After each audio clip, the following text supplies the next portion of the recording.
बिस्मिल्लाहिर्रहमानिर्रहीम। अस्सलाम वालेकुम। कंट्री न्यूज़ के साथ में हूं दानिश मलिक। आइए नजर डालते हैं अब तक की खबरों पर। पेशावर पुलिस लाइंस की मस्जिद में खुदकश धमाका। पुलिस लाइंस में खुदकश धमाके के नतीजे में पुलिस एहलकारों समेत 28 अफराद शहीद जबकि 150 के करीब अफराद जख्मी हो गए। पीटीआई रहनुमा असद उमर का कहना है कि पीडीएम के बयानात खतरनाक तरीन हैं और खुलम खुला आइन से बगावत की बातें हो रही हैं।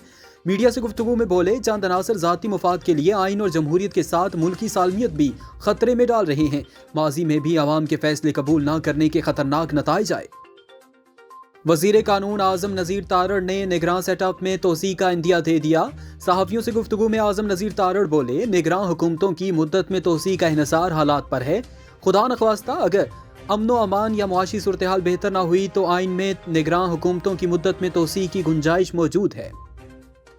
पीपल्स पार्टी ने चेयरमैन पीटीआई इमरान खान को कानूनी नोटिस भिजवा दिया। साबिक वज़ीर आज़म इमरान खान को 10 अरब रुपए हर्जाने का कानूनी नोटिस साबिक सदर आसिफ अली जरदारी की जानिब से भिजवाया गया है, जिसमें उनसे 14 दिन में गैर मशरूत मुआफ़ी मांगने का कहा गया है।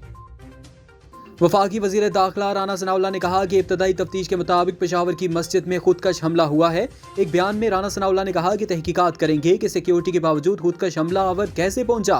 उन्होंने कहा कि हमसाया मुमालिक की इंटेलिजेंस एजेंसीज हमारे खिलाफ हैं। लाहौर हाई कोर्ट ने पंजाब में इलेक्शन की तारीख के लिए पीटीआई की दरख्वास्त को समाअत के लिए मंजूर कर लिया। लाहौर हाई कोर्ट के जस्टिस जवाद हसन ने पंजाब में इलेक्शन की तारीख देने के लिए पीटीआई की दरख्वास्त पर समाअत की, जिस सिलसिले में पीटीआई की तरफ से बैरिस्टर अली जफर पेश हुए जबकि पार्टी रहनुमा असद उमर भी अदालत में मौजूद थे। मुस्लिम लीग नून के सेनेटर इरफान सद्दीकी का कहना है कि इमरान खान का 33 हलकों पर ज़िमनी इंतखाब लड़ना आइन, कानून और जमहूरियत का मजाक है। मतरूका वक्फ इमलाक रावलपिंडी ने साबिक वज़ीर दाखिला शेख रशीद की रहायशगाह लाल हवेली को सील कर दिया। डिप्टी एडमिनिस्ट्रेटर मतरूका वक्फ इमलाक आसफ खान FIA और पुलिस की भारी नफरी के साथ लाल हवेली पहुंचे और शेख रशीद की रहायशगाह लाल हवेली के 2 यूनिट समेत 7 अराजी यूनिट सील कर दिए। चिश्तियां के इलाके गजियानी रोड पर तेज रफ्तार गाड़ी दरख्त से टकरा गई। हादसे में बच्चों समेत 6 अफराद जाँ बहक जबकि 2 शदीद जख्मी हो गए। रेस्क्यू टीमों ने जख्मियों को तहसील हेडक्वार्टर अस्पताल मुंतकिल कर दिया।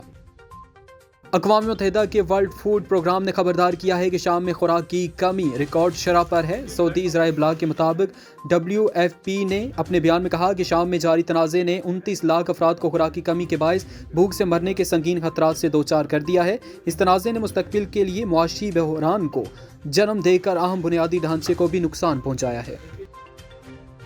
पाकिस्तानी रुपए के मुकाबले में अमरीकी डॉलर की कदर में इजाफे का सिलसिला जारी। कारोबारी हफ्ते के पहले रोज के आगाज से ही अमरीकी डॉलर की कीमत में इजाफे का रुझान देखा गया और इंटरबैंक मार्केट में डॉलर 7 रुपए महंगा हो गया। इंटरनेशनल क्रिकेट काउंसिल के ज़ेरे एहतमाम वुमेन्स T20 वर्ल्ड कप का 8वां एडिशन आइंदा माह जनूबी अफ्रीका के शहर केप टाउन से शुरू होगा। अब तक के लिए इतना ही। मजीद बाखबर रहने के लिए देखते रहें कंट्री न्यूज़।